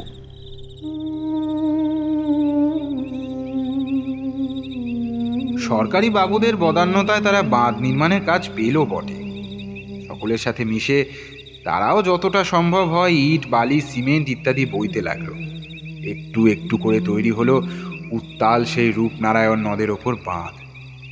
কিন্তু এর পরেই বাঁধল বিপত্তি। এইবারে আসছি গল্পের সবচেয়ে গুরুত্বপূর্ণ অংশটিতে। যেই দিন বাঁধ নির্মাণের কাজ শেষ হলো, সরকারি বাবুরা তাদের 4 চাকা বাহনটি পার করানোর সময় হলো বিপত্তি। কোনো এক অজানা কারণে হোক কিংবা কন্ট্রাক্টরের ভুলেই হোক বা চুন সুরকির মিশ্রণে কোনো এক সমস্যা থেকেই হোক, একজন ড্রাইভার গাড়ি শুদ্ধ গোটা গাড়ি মাঝপথে বাঁধ ভেঙে রূপনারায়ণ নদের জলে তলিয়ে গেল। একটা অদ্ভুত বিষয় লক্ষ্য করেছো দাদা? জল থেকেই সব শুরু, আবার জলে গিয়েই সব শেষ। এই নদের জল বহু মানুষের প্রাণ কেড়ে নিয়েছে। জলে অত বড় একটা গাড়ি ড্রাইভার শুদ্ধ পড়ার ফলে ঝপ করে একটা শব্দ হতেই গ্রামের লোক ঝাঁপিয়ে পড়ল সেই ড্রাইভারকে উদ্ধার করতে। এইদিকে গ্রাম প্রধানের মুখে ফুটে উঠল এক কুটিল হাসির লেখা। বহু মাপজোক হলো, শহর থেকে ডাকাও হলো ইঞ্জিনিয়ার বাবু, বদলানো হলো কন্ট্রাক্টরকে, এবং বহু পুরনো আক্ষেপ ভুলে আবারও শুরু হলো বাঁধ নির্মাণের কাজ। গ্রামের অন্যান্য মানুষগুলোর সাথে আবারও সেই বেঁটে বামন পরিবার উঠে পড়ে লাগলো সেই অর্ধভগ্ন বাঁধকে নতুনভাবে সৃষ্টি করতে। আসলে কি জানো তো, তাদের কাজে কোনো খুঁত ছিল না। এসব ছিল গ্রাম প্রধান আর যেসব কনস্ট্রাকশন কোম্পানি থেকে কন্ট্রাক্টর পাঠানো হয়েছিল তারই সাপ্লাই করা ইট। তাদের বালিতে এসে মিশিয়ে দিয়েছিল নিম্নমানের বস্তু। ফলে এতে লাভ যেমন বেশি, তেমনি 2 পয়সা পকেটেও আসে। সাধারণ গ্রামবাসীর এতে কোনো দোষই নেই। তা সরকারি বাবুরা তো মোটর চালিয়ে শহরে ফিরে গেলেন, কতদিনই বা গ্রামে পড়ে থাকবেন? তাছাড়া বাঁধের তত্ত্বাবধানের জন্য লোক তো রইলই। এরপর একদিন এমন এক ঘটনা ঘটল যা আজও এক রহস্য হয়ে গিয়েছে। বাঁধ ভেঙে যাওয়ার ফলে গ্রাম প্রধান একদিন সেই কন্ট্রাক্টরের সাথে রাতের আধারে একটা অদ্ভুত ডিল করল। তাদের পরিকল্পনা অনুযায়ী এই নদ বলি চায়। বলি না পেলে বাঁধ আবারও ভেঙে পড়তে পারে, আবারও এই গ্রাম বলি হবে মৃত্যু। আর ঠিক তাই দুজনকে বলি দিতে হবে গ্রামের মঙ্গলের জন্য। এমনই এক কথা সে গ্রামের কয়েকটি পুরুষকে বোঝালো। কিন্তু কেই বা স্বেচ্ছায় নিজের প্রাণ হারাতে চাইবে? আর ঠিক তাই এক রাতে সেই বামুন পরিবারের 2 জন সদস্যকে ডেকে পাঠানো হলো রাতের আধারে। শশীকলা সেই সময় অঘরে ঘুমাচ্ছিল। সে বেচারি কিছুই জানতে পারেনি। তাদের বলা হলো যে বাঁধের কিছু কাজ অবশিষ্ট রয়ে গিয়েছে, সেগুলো রাতে করে দিলে কিছু অতিরিক্ত অর্থ তারা উপার্জন করতে পারবে। এই কাজের জন্য কিছু বাছাই করা মানুষকেই ডাকা হয়েছে আজ রাতে। তারা বাঁধের ওপর যাওয়া মাত্রই কয়েকজন যুবক পেছন থেকে চেপে ধরল তাদের। এরপর প্রথমে তারা তাদের শরীর জুড়ে ধারালো ধান কাটার হেসর কোপ বসিয়ে তাদের সারা শরীর ফালা ফালা করে চিরে দিল। তারপর এক কোপে তাদের ধর থেকে মাথা আলাদা করে দিল। তাদের শরীরের তাজা রক্ত এসে সেই বাঁধের গায়ে লাগলো। দাদা, এতটা ঘৃণা কি কোনো মানুষকে কেউ করতে পারে? বেচারি শশীকলা জানতেও পারল না তার বাবা মায়ের এই করুণ পরিণতির ইতিহাস। বাঁধ নির্মাণের কাজ শেষ হলো বটে, তবে সেই শশীকলা দিনের পর দিন, রাতের পর রাত ওই ছোট্ট ঘরে বসে ফুঁপিয়ে ফুঁপিয়ে কাঁদতে কাঁদতে অপেক্ষা করতে লাগলো তার বাবা মার। কখনো সে গ্রামের পথে ধুলো উড়িয়ে চিৎকার করে বাবা মা বলে ডুকরে কেঁদে উঠত, আবার কখনো ওর বাড়ি গিয়ে তার বাবা মায়ের খবর জানতে চাইত। স্বাভাবিকভাবে গ্রামের কিছু মানুষ ছাড়া তার বাবা মায়ের ঠিক কী ঘটেছিল সেই খবর কেউ জানতো না, আর যারা জানতো তারা কেউই মুখ খোলেনি।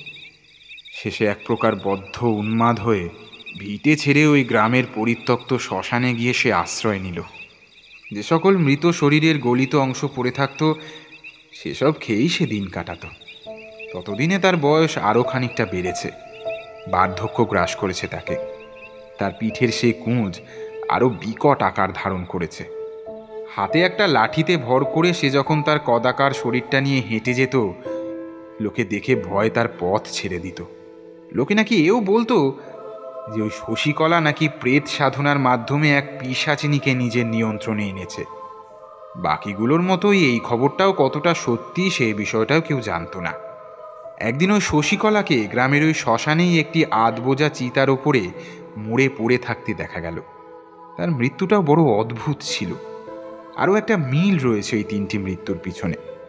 শশীকলার বাবা মাকে যেই রাতে নিয়ে যাওয়া হয়েছিল সেই দিনও বৃষ্টি পড়েছিল, এবং যেদিন শশীকলার মৃত্যু হয় অদ্ভুতভাবে সেই দিনও বৃষ্টি হয়েছিল। এই নদের জল এবং এই বৃষ্টি, এই সবই যেন তাদের মৃত্যুর প্রত্যক্ষ সাক্ষ্য বহন করে চলেছে আজও। খানিক দম নিয়ে নিল অলোক। তার শরীরের আকৃতি যেন ধীরে ধীরে আরও সংকুচিত হচ্ছে। এবার উচ্চতা যেন আরও খানিক হ্রাস পেয়েছে তার। হাত আর পায়ের নখগুলো তুলনামূলক বেশ বড় লাগছে। যেন এক রাতের মধ্যে কোনো এক অজানা কারণে তার স্বাভাবিক উচ্চতা হ্রাসের সাথে সাথে বৃদ্ধি ঘটেছে তার হাত আর পায়ের নখের। এদিকে বিনোদের সেই সবে বিশেষ কোনো হুঁশ নেই। সে মোহগ্রস্থের মতো শুনে চলেছে সামনে বসে থাকা অলোকের কথা। ধীরে ধীরে কর্কশ হয়ে উঠছে অলোকের কণ্ঠ, আগের থেকে কেমন যেন ভারী। অলোক আবারও বলে চলল, বিনোদদা, তোমার আগে যিনি স্টেশন মাস্টার ছিলেন তিনি যে শশীকলার শিকার হয়েছিলেন, এক রাতে এই আজকের মতন এক বৃষ্টির দিনে তার ক্ষতবিক্ষত আধ খাওয়া লাশ পাওয়া গিয়েছিল ওই পাশের জেনারেটর রুমে। শুধু তাই নয়, শশীকলার মৃত্যুর পর যখনই এই গ্রামের আকাশে কালো হয়ে ঝরে পড়ত বৃষ্টির ফোঁটা, গ্রামের কেউ না কেউ তাকে দেখতে পেত। কাদামাটি মাখা একটি বামুন আকৃতি মহিলা যে বুকে ভর দিয়ে তার বিশাল কুঁজ নিয়ে ধীরে ধীরে এগিয়ে আসত মৃত্যুর বার্তা নিয়ে। সে প্রথমে তার বিশাল মুখের তীক্ষ্ণ দাঁতের কামড়ে ছিঁড়ে নিত তাদের হাতের দুই পাটা, যেই হাতের মুঠোয় অস্ত্র ধরে তারা হত্যা করেছে তার বাবা মাকে। তাদের বাঁচবার কোনো অধিকার নেই। হ্যাঁ, নেই নেই, তাদের বাঁচবার কোনো অধিকার নেই।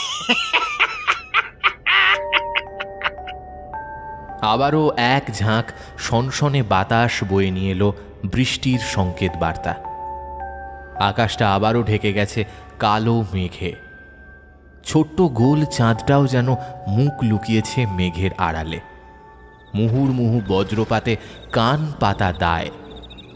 ধীরে ধীরে চেয়ার থেকে উঠে দাঁড়ালো অলোক। তার শরীরটা অদ্ভুতভাবে বেঁকে চুড়ে আরও ছোট হয়ে যাচ্ছে যেন।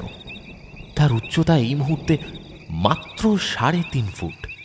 কাঁধ থেকে ঝুলে পড়েছে লম্বা দুখানি হাত। এরপর সে বিনোদের বিস্মিত দৃষ্টির সামনে তার দুই ধারালো নখ দিয়ে চিড়ে দিল তার নিজের ঠোঁট দুটো।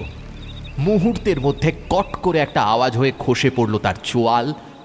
আধ ভাঙা চোয়ালে দেখা যাচ্ছে সারি সারি তীক্ষ্ণ দাঁত। খিলখিলিয়ে হেসে উঠে সে এক অদ্ভুত পৈশাচিক কণ্ঠে বলে উঠল, বিনোদদা, বলেছিলাম না আমার হাতে বেশি সময় নেই।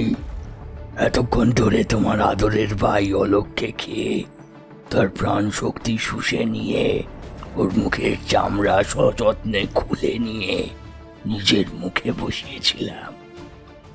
আজ পর্যন্ত সকলের একই হাল করেছি আমরা। এতক্ষণ ধরে শুধু শশীকলার গল্পই শুনে গেলে, কিন্তু মনে একবারও প্রশ্ন আসলো না এই শশীকলার বাবা বা মায়ের মৃত্যুর পর কি হলো? জানতে চাওনি এই গল্পে শশীকলার মায়ের নাম উল্লেখ থাকলেও বাবার নাম কি? অবশ্য তুমি জানতে চাইবেই বা কেন বলো? তিনজন বেঁটে কদাকার বামুন পরিবারের কি হলো সেসব নিয়ে মানুষ বিশেষ মাথা ঘামায় না। তবে বিনোদদা, আমরা যে আজও বেঁচে আছি,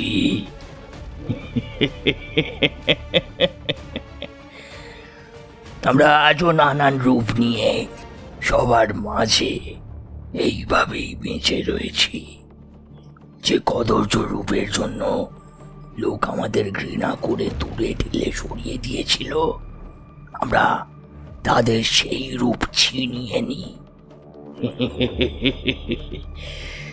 ক্ষুধার তরণায় যে নরো মাংস খাওয়ার জন্য গোটা গ্রামের কাছে হেনস্থা হতে হয়েছিল, তাদের মাংস খেয়ে আজ আমরা নিজেদের পৈশাচিক ক্ষুধা নিবৃত্তি করি।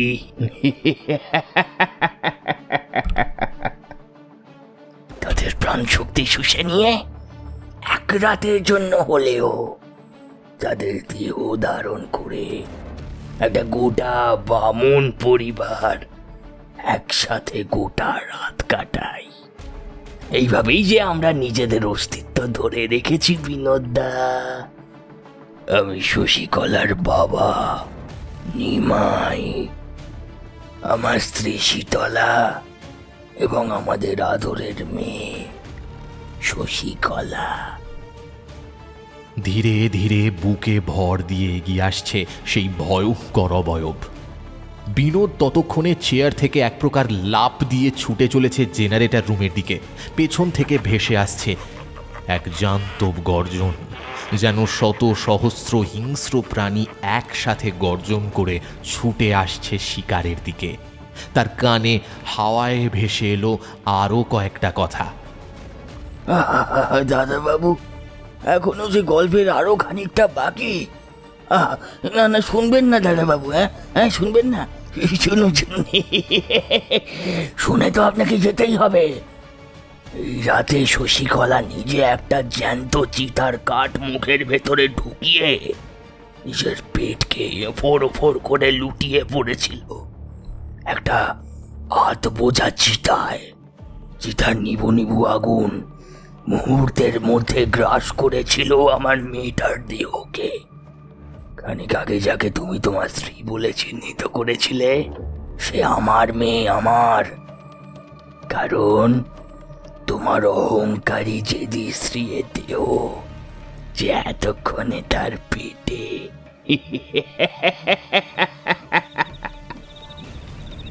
পালাও দাদা বাবু, পালাও, দেখি তুমি কত দূর পালাতে পারো।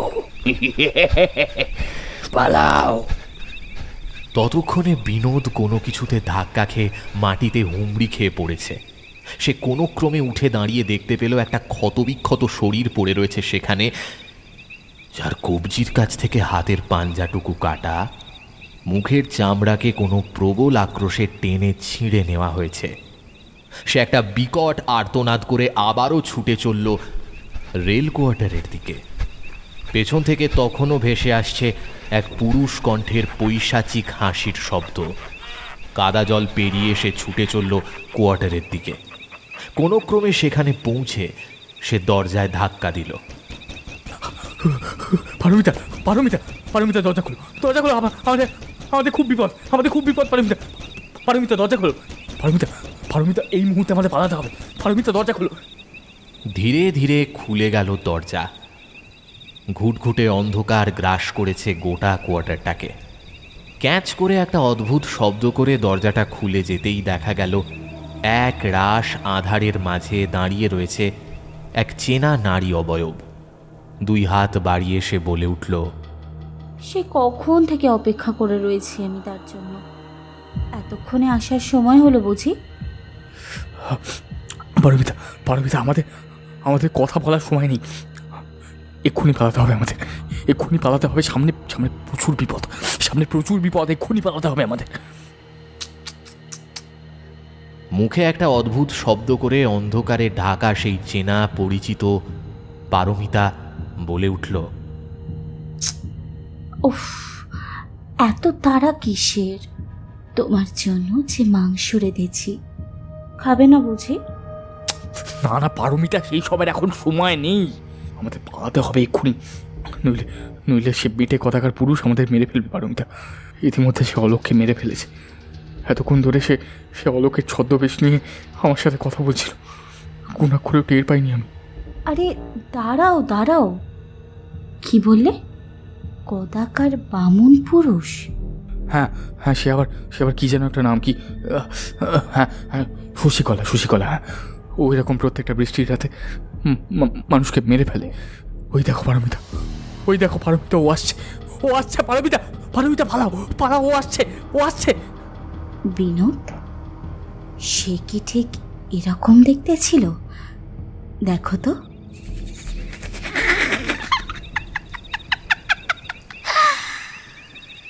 কথাগুলো শেষ হওয়া মাত্রই পারমিতার শরীরটা বেঁকে চুড়ে যেতে লাগলো। ধীরে ধীরে তার আকৃতি ছোট হতে হতে পরিণত হলো এক বেঁটে কদাকার বামনাকৃতি মহিলায়। তার পিঠে একটা বিশাল কুঁজ, যেখান থেকে বেরিয়ে আসছে কতগুলো মানুষের হাতের পাঞ্জা। তার পিঠের ওই বিশাল কুঁজ গড়িয়ে নেমে আসছে টাটকা লাল রক্তের ধারা। এরপর সে এক হিংস্র গর্জন করে দুই হাতে ভর দিয়ে লাফ দিল বিনোদকে লক্ষ্য করে। তীব্র নখের আঘাতে এক টানে খুলে নিল তার মুখের ওপরের চামড়া। হিস হিসে কণ্ঠে সে বলে উঠল, তোদের মানুষদের বড় অহংকার, তাই না? ওই শরীরের সৌন্দর্য নিয়ে সাদা চামড়া কালো চামড়া, এত দ্বন্দ্ব, এত বিভেদ যে তোদের এই আক্রোশ কেড়ে নিতে পারে মানুষের প্রাণ।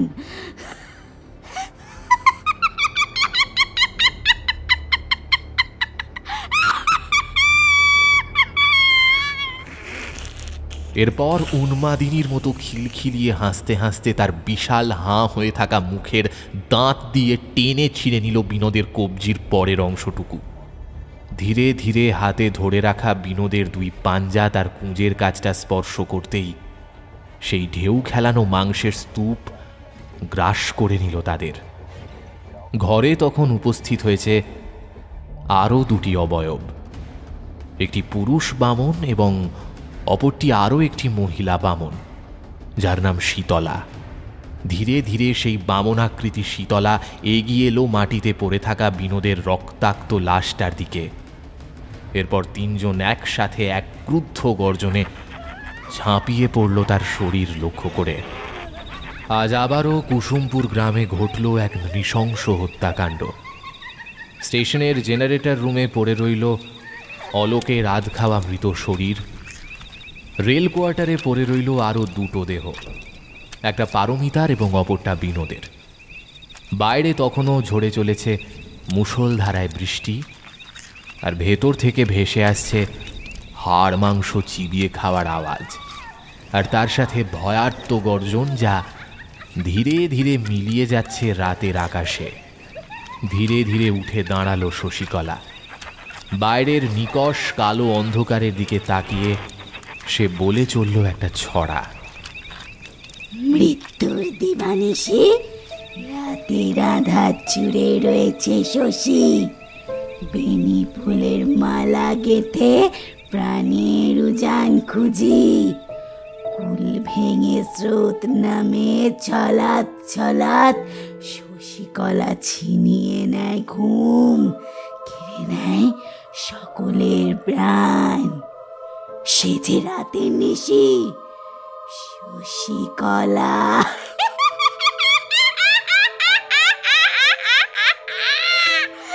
শশীকলা।